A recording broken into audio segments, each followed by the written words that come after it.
Hey there, this is John Henny. I'm a voice teacher. I've written a few books, beginning singing, teaching contemporary singing. You can find them on Amazon if you're interested in that stuff. But today I want to talk about the Peter Jackson documentary, Get Back, and the lessons that I think are in that documentary for singers. If you haven't watched it, it's worth the Disney Plus subscription. Um, Watch this thing and watch the entire thing. It's about 8 hours. Some of it gets long, but it's important that Peter Jackson included all of this footage because this footage has been in the vaults for 50 years. And what he didn't include has gone back in the vaults, and we will likely never see it again. It's going to be a very long time before that's reopened. So from a fan point of view and from a historical document point of view, it's very, very important. But it's important to see just the mundane, sometimes boring part of creativity. And what's wonderful is the Beatles obviously didn't have cell phones, they didn't have social media, they didn't have YouTube to grab their interest. You see them looking at some magazines or goofing off on some newspaper articles here or there, but they would just allow themselves to be in the process and they would get bored in the process. But the thing that really struck me was Paul McCartney at this point was really the engine of this Beatles machine, and he was the one that kept driving, and he was the one that kept pushing for focused work. But he also allowed time for play. And creativity is this give and take of focusing, bearing down, working hard, and then just allowing yourself to explore. And as a singer, I think what's important to learn from the Beatles is how they would play with their voices. There's a wonderful little snippet where Paul is imitating the singer from Canned Heat, Going Up to the Country. And he sings with that real Kermit the Frog, gonna go to the country, baby, don't you wanna go? And Paul, and he remarks how quiet the person sings, and he just gets up on the mic and he sings with that kind of Kermit the Frog as they're going through the song and jamming on the song. And it's interesting, the Beatles were jamming on all different types of songs, on Dylan, on old 50s songs, even goofing around on some of their old songs that they wrote when they were teenagers, trying to find material, having fun. But when Paul starts playing around and he's just strumming, and he finds Get Back. You actually watch Get Back come to life out of thin air, that song.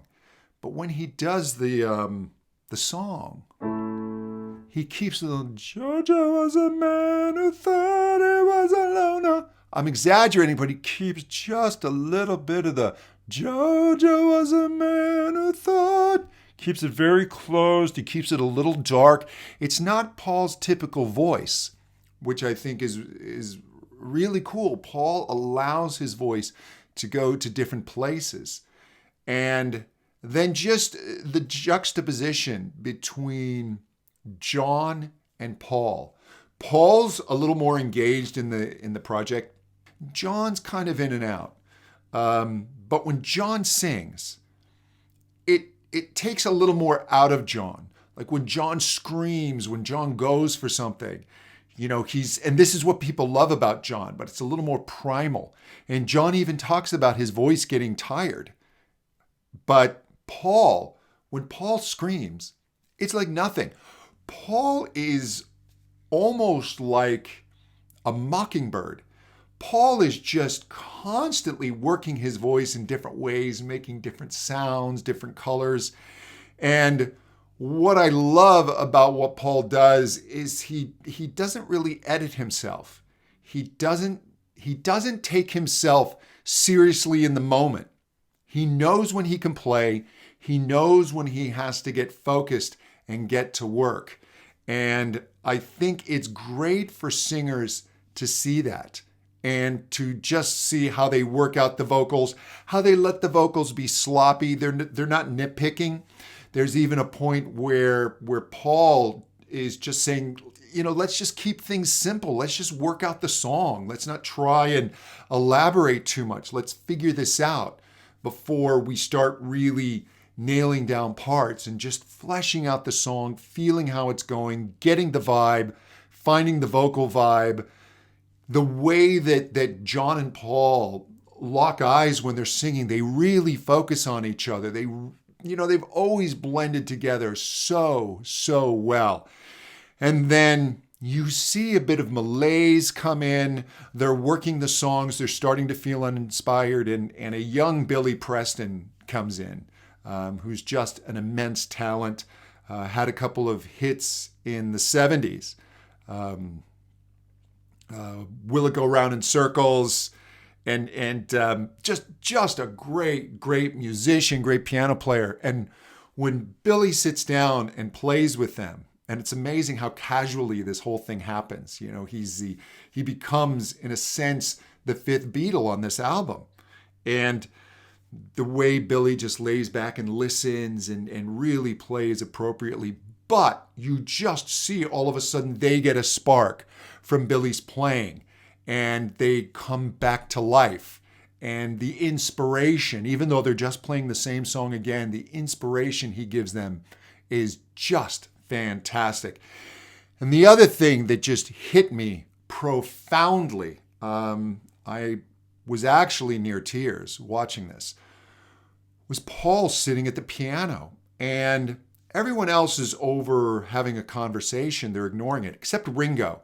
Ringo knows something remarkable is occurring. Ringo, he really is like the fly on the wall. Ringo just is constantly absorbing and listening, even though in the creative process, he's not one of the songwriters. He's not really arranging the song. Ringo pays amazing attention to everything. And for me, the one song that really demonstrates Ringo's genius in his playing is the song Penny Lane. Not part of this movie. It was from a project before the Magical Mystery Tour. But Ringo doesn't play that like a drummer. Most drummers, Penny Lane is in my ears. Ringo would be, a drummer would be do do ga go goo goo ga go goo. Ringo doesn't even play the cymbals. He'll just boo da boo, just bass and snare. And then at other times he'll come back and just play the hi-hat. Like he plays like he's orchestrating percussion rather than as a drummer. And that's just something wonderful Ringo brought to the whole process. He really thought out his parts. He didn't just start playing. But Ringo's watching Paul and you see Paul like fleshing out ideas. And the one thing that just got me is Paul's just sitting at the piano and you just hear him, the long and winding road. He doesn't play this version. He plays this version of the next chord. And it's got some beautiful rub notes in there. He uses these non-chord tones, if you will, that just give it an extra push. It's beautiful. And then you finally get the E flat. And it's just so wonderful to see Paul playing, and the way the Beatles will even find lyrics. They'll just keep repeating the line until something starts to come to them. And Paul says something wonderful. They were discussing a lyric and it was brought up, yeah, that's a pretty good lyric. And Paul said, yeah, but does it sing good? And that's really important. It's not the words themselves. And if you're playing with songwriting, it's really important that you're singing through your words, that you just don't write them and then say, these are the words, because the words ultimately have to be sung, they have to be musical, but the sounds really, really have to fit. And different words have different sounds. And I love how just simply he put that, does it sing good? And within that statement, he's saying a whole lot about vowel color, consonants, flow. He, along with John and George's songwriters, but just a deep, innate understanding of songs. And he is the Beatles were almost like time machines. They'll start jamming on 50 songs from their youth, and then Paul will start playing what he calls old-fashioned songs, which are more from like the Tin Pan Alley era of the 30s and 40s. And he is able to play these on the piano. He talks about chords coming in and out of fashion. It's like, yeah, that sounds good, but that's maybe out of fashion. They were just very aware of other musicians discussing Fleetwood Mac and that new album, the things they saw on TV. They were constantly bringing in new influences and just kind of hashing them out. And as a singer, that's really important. You don't create in a vacuum. You see that the Beatles don't create in a vacuum. They're constantly pulling in different influences and playing on old songs and then going to their songs. And as I said, imitating vocal sounds, imitating other singers, and then allowing that color to be part of what they do. So I really encourage you to watch it. It's a technical marvel. Not only is obviously the film restored and it looks really, really fresh. I mean, apart from the fashion, you would think that it was filmed yesterday until you see the cars and then you realize, oh my gosh, this is a long time ago. But the film looks incredible. And then Peter Jackson and his technicians did an amazing thing. A lot of the dialogue, it wasn't recorded on their 8-track machine. When they weren't tracking, it was just a mic from a camera. And so it's just this mono signal. And when the Beatles were talking, if they almost like when you see FBI wiretaps and the people who think maybe someone's listening in, they'll turn on the water and then they'll have their conversation. So it kind of renders what they're saying unintelligible.